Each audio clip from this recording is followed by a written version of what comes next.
The theme that runs through our readings today is the theme of hospitality. Hospitality is among the most ancient of human traditions. On the most basic level, hospitality is about providing the essentials of life to another person, especially one who is on a journey. Providing food and water and even a roof over their head, the essentials. The reward promised to the Shunammite woman who welcomed and gave hospitality to the prophet Elisha foreshadows the promise contained in today's gospel. The promise for those who welcome others. There is a delightful humanity in the thoughtful provision that the Shunammite woman made for Elisha. A small room on the roof of the house, containing only a bed, a table, a chair, and a lamp. These basic gestures of hospitality, offered simply out of respect for the other person and not expecting a reward, receive, in fact, a wonderful reward. In the case of the Shunammite woman, she and her husband, childless up to this point, would receive the gift of new life the next year. So too, according to the gospel, even so simple a gift as a cup of cold water will not go unnoticed by God. Hospitality. But hospitality is about more than just providing for the essentials for another person. The offering of hospitality for another brings two people together, the guest and the host. These two make a connection. These two become closer. Many of us contribute to charitable causes. We even provide what is essential for providing aid to the needy. As we sign the check or as we click send on our electronic contribution, we often feel that we have done our part. But that's not the same as what Jesus is recommending in the gospel when he says, whoever gives even a cup of cold water will receive a reward. Jesus is advocating for a hands-on mission. He is saying, do not just give money, send money, keeping the needy at arm's length. Rather, get in there yourself and help God's suffering children with your own bare hands. Whoever gives even a cup of cold water to the little ones. Just a cup of water. How ordinary we might think it is. But a cup of cold water handed over personally to another person who is thirsting for it, that makes a huge difference. But why a cup of cold water? A cup of cold water seems like such a little thing to us, but it is not. Cold water was rare in Jesus' culture. He did not have to add that word, cold. He could have just said a cup of water. That was ordinary. But a cup of cold water, that was something else. Most of us get a cup of cold water whenever we feel like it. It is easy to take an ice cube and put it in your glass. Some fridges even have cold water dispensers. At workplaces, at schools, and even here in our parish, we have cold water coolers. Cold water is readily available to us. You only have to sit down in a restaurant, and one of the first things you are offered is a glass of cold water, with or without ice, with or without a slice of lemon. Cold water is one beverage we don't even have to pay for often. And usually, we don't even have to ask for it. It's simply offered. Yet Jesus' times were not our times. Getting a cup of cold water in Jesus' day was not as easy as in our day. Running water had not been invented. Fridges were not invented. A household's water supply came from the village well. And so the water started out cool and even cold in the early morning, when the women or the girls would walk down to the well to fill their clay jars with cold water.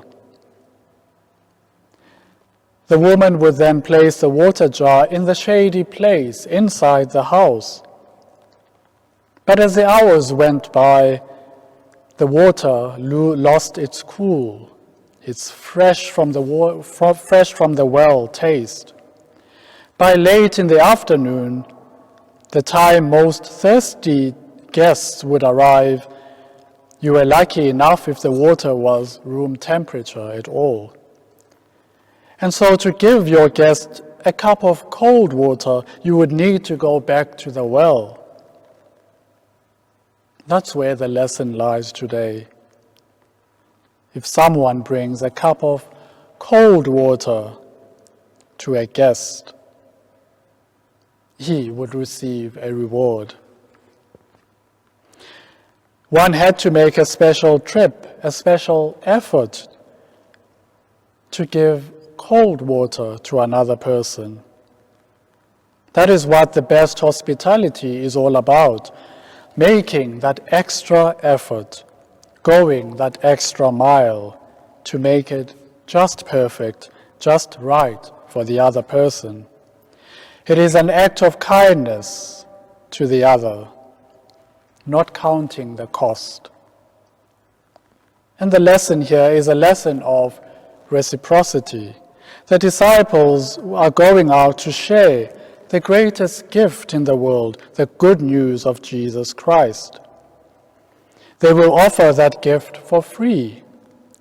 Some will throw it back to their faces, others will accept it, but let it drop as soon as the disciples move on.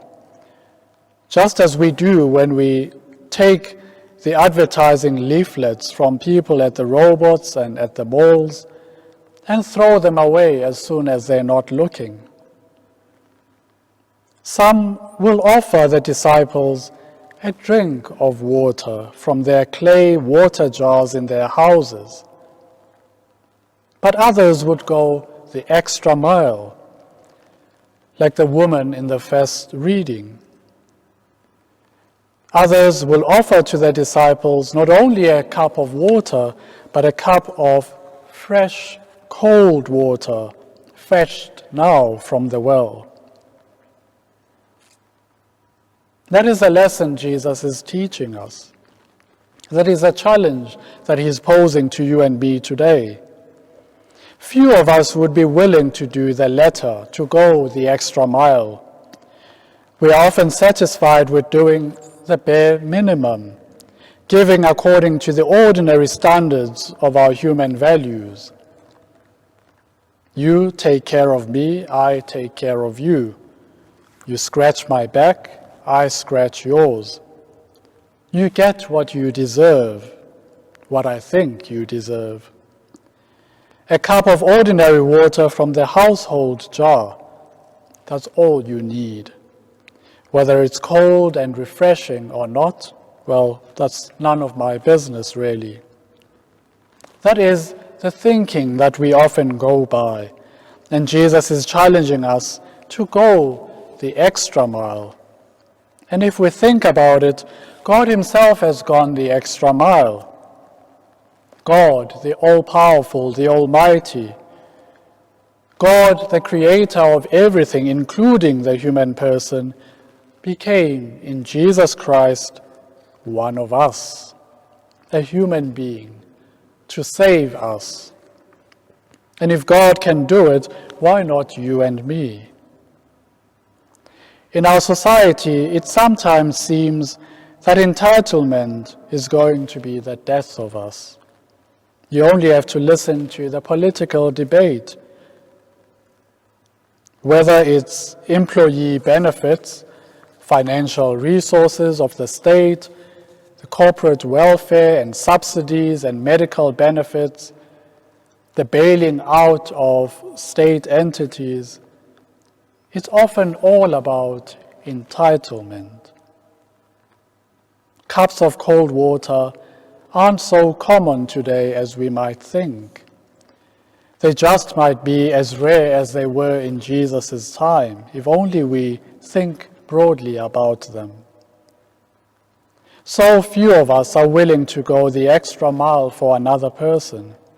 Instead, we look out only for our benefits. What is it in for me?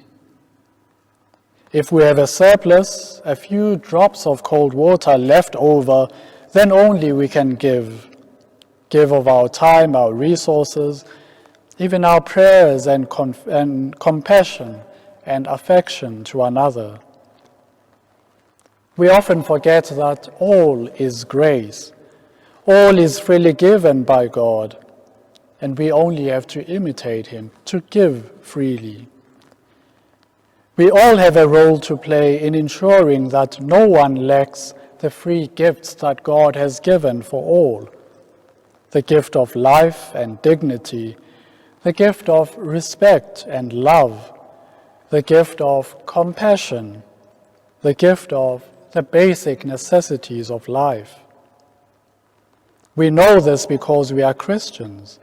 Our God has done that for us, and he invites us, even today, to do it for the others. And the fact that we have to be often reminded of this is an indictment on us. The fact that we have to be reminded that Black lives matter, that women are of equal dignity as men, that girl children are just as important as boy children, that life begins at conception, that children are human beings too, that all who are infected by COVID-19 are deserving of quality medical care. I could go on, the list is endless. We often have to be reminded of giving a cup of cold water to the other, not counting the cost. So I invite you today to look in your circle, in your family, in your workplace, in your school, and to examine just how you have been hospitable to others. And if you need to change, if you need to go to the well to draw a fresh, cold glass of water for another, whatever that might be, then Jesus is inviting you and I to do that. Freely you have received, freely give.